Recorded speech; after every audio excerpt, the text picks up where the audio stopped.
they come, when they're helpless and for everything they look up to you, you think your children are magical because they're helpless. Suppose the baby popped out of you and stood up and said, "Hey, who the hell are you?"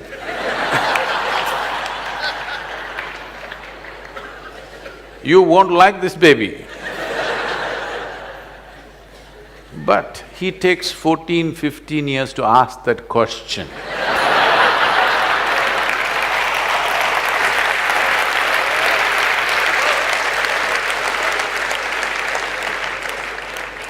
In fact, that is all a teenager is asking, okay, who the hell are you? So, if you want to be somebody to that new fresh life which has come, you must not have defined boundaries of who you are. Like when the child was infant, when it crawled, you crawled with him. Now your teenager wants to swing, you must be able to swing with him. No, you still wants to crawl with him. He's not interested.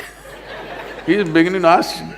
Parents are looking ridiculous in the eyes of adolescents. Yes or no? Didn't your parents look ridiculous in your eyes? Unless you were old by the time you were 12.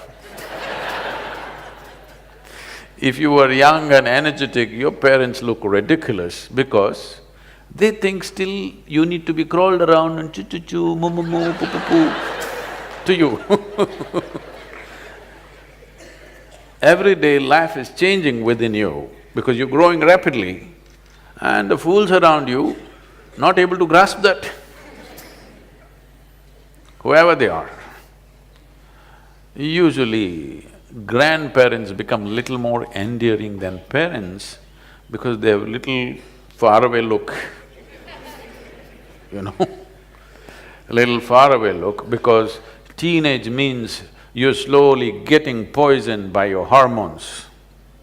Old age means you're being released from that. So they kind of understand.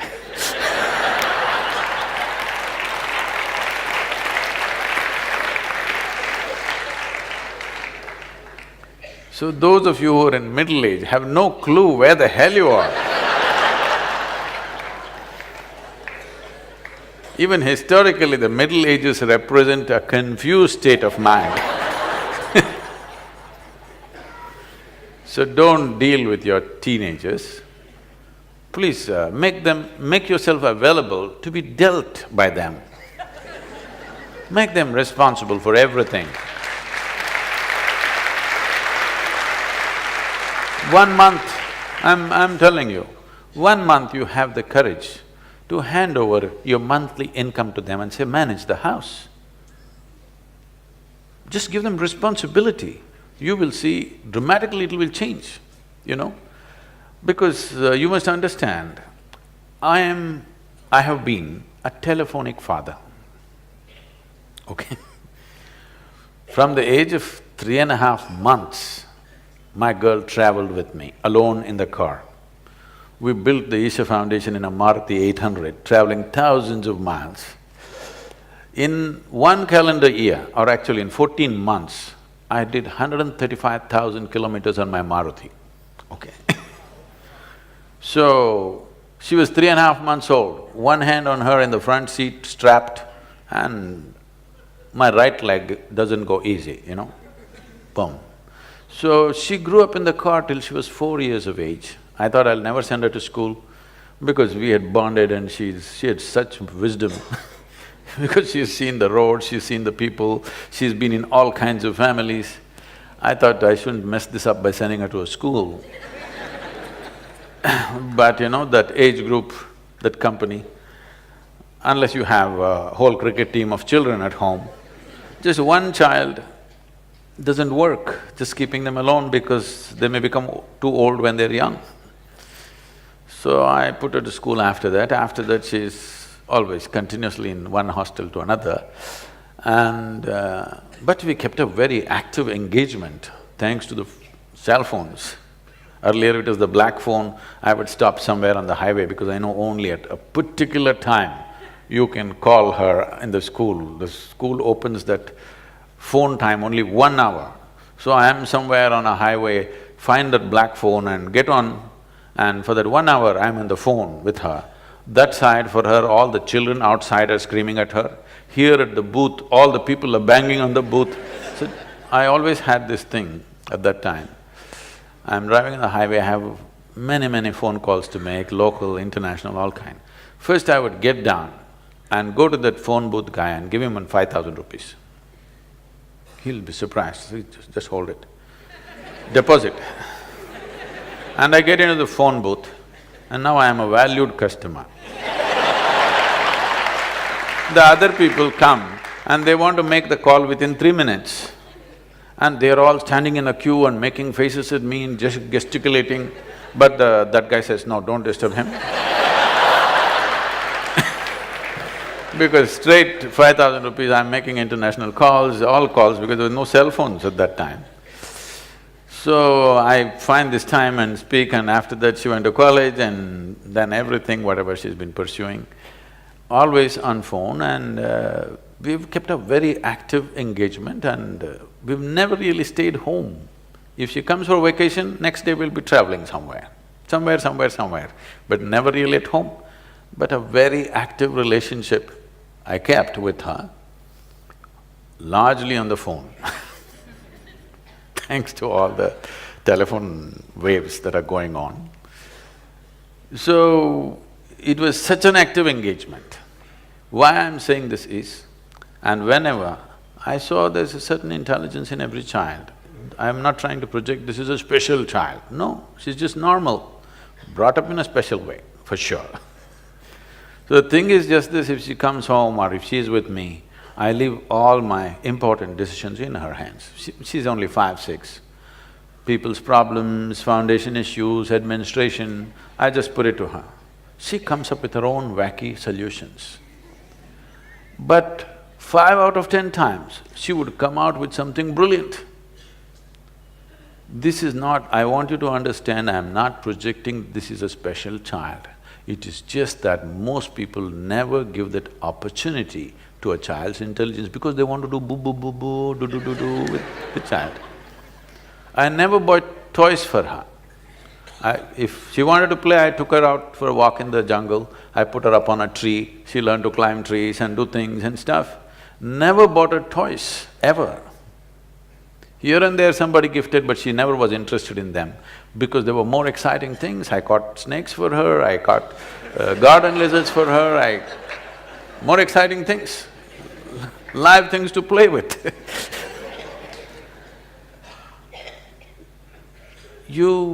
If you want to really do something with your children, you must allow them to expand because that's all they're trying to do. Their body is not the only thing that's growing. The potential of being human being is growing, you must allow them to expand. Instead of that, you're seeing how to constrict them, then you will have a huge problem. Whether if you have boys, you will have one kind of problem. If you have girls, you will have another kind of problem. If you try to restrict, you think restriction is a good way of controlling life, no. Responsibility will put them on the track. Hand over your money to them and tell them, this month you're on vacation, you handle this, whichever way.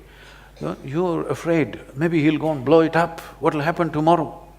If he blows it up, what happens to you will happen to him also. Let him go through it for a month. Of course you can keep some reserve, but let him understand if he blows it up tomorrow morning, there'll be no breakfast. And let him go through that, what's the problem? Let him understand that's the way it is. It's better to learn in a protected, caring atmosphere than out on the street tomorrow morning, isn't it?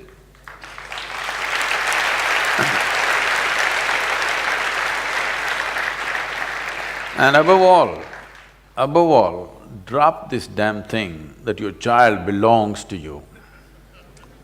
If you think this child belongs to you, when he's just coming into teens, he's telling you, God damn it, I don't belong to you. That's all he's trying to tell you, which you're not able to digest. Another life does not belong to you. If another life has chosen to be with you, please cherish that. It's a tremendous thing. Whether it's your husband or your wife or your children, they don't belong to you. You don't own them in any sense. If you don't get it, you will understand when you die or they die. They don't belong to you. Another life has chosen to come through you or be with you. Cherish that, value that. Don't think you're the owner of this life. You're not. So if you believe that you're the owner of your life, a teenager is beginning to make his own statements, well, you don't goddamn own me. He's just telling you that, that's all, in his own language. Yes or no? They're just telling you, you don't own me. But do they as another human being, you think they don't want to be included? They definitely want to be included. So, teenage means there are many things, because one thing is, your intelligence is being hijacked by your hormones, so certain things are happening. Suddenly the world doesn't look the same. Some scrawny little girl in your neighborhood who you had nothing to do with, suddenly there are little bumps on her body and your chemistry is poisoned. You look at her, suddenly it's a new world. The whole world is looking different. What was just people are suddenly becoming male and female. It's not a small change, you know. What were just people are suddenly becoming something else and something else. Suddenly you're interested in only half the humanity. It's a huge change. You will see boys don't even look at their mothers directly because they still can't take their eyes off the body parts. You must understand this, that it is new and he's like trying to come to terms with it. If you were a good friend, if they had problems, if they had struggles, they would talk to you. Because most parents are lousy friends, they make other friends and those friends give their own wacky advice because they're also in the same state. It is best if your child has a problem, they come to you, isn't it? Yes? But they will not come to you if you are a boss. They will not come to you if you have ownership over that life. They will not come to you if you are that horrible father or mother. They will come to you if you are a good friend. Because when they have problems, it is natural for them to seek a friend. So make sure from an early age that you are their best friend. Till they reach 18, 20, you are their best friend. Make it that way. And this you have to earn, this will not drop because you delivered them. Because you delivered them, you get the title of mother and father. You will not get the title of a friend. This has to be earned and everyday responsible behavior from you.